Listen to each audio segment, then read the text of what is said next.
Have you ever been judged for something you had no control over? What if the very thing people mocked you for turned out to be your greatest blessing? Today, a story will move you deeply. It is about a girl who was called dirty because of her dark skin. But what happened next will leave you speechless. Before we dive in, make sure you subscribe to Skin Deep Stories and turn on the notification bell because here, we share real, powerful stories that touch the heart and open the mind. The school hallway buzzed with laughter, but not the good kind. It was the kind that cuts deep.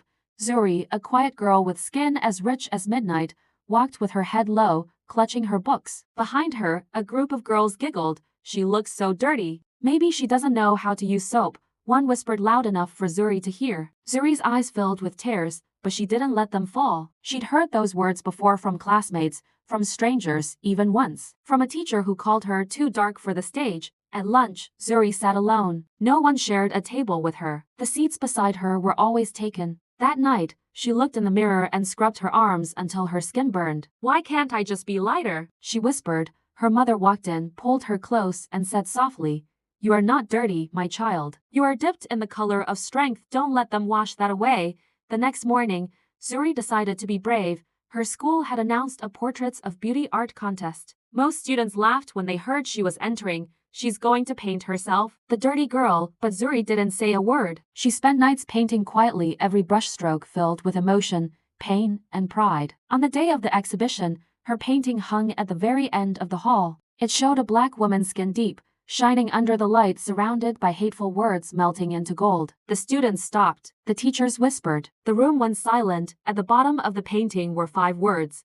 "This is what strength looks like." When the principal announced the winner, everyone gasped. Zuri had won, but then the unthinkable happened. A woman stepped forward from the crowd. No one recognized her at first. She wore a simple dress, tears in her eyes. She said, "That painting, it's me. I was one of those who mocked you when I was your age. I came back to this school to say I'm sorry. You just showed me what real beauty looks like." The woman was a famous art curator visiting her old school. She invited Zuri to display her work at an international youth art show. The same students who called her dirty now lined up to take pictures with her. What did you feel watching Zuri's story? Have you ever been judged for something you couldn't change? Tell us in the comments. Your story matters. And if this story touched your heart, don't forget to like, share, and subscribe to Skin Deep Stories, where we bring you emotional and inspiring stories that prove sometimes the pain you carry becomes the light others need. They called her dirty, but her soul painted gold.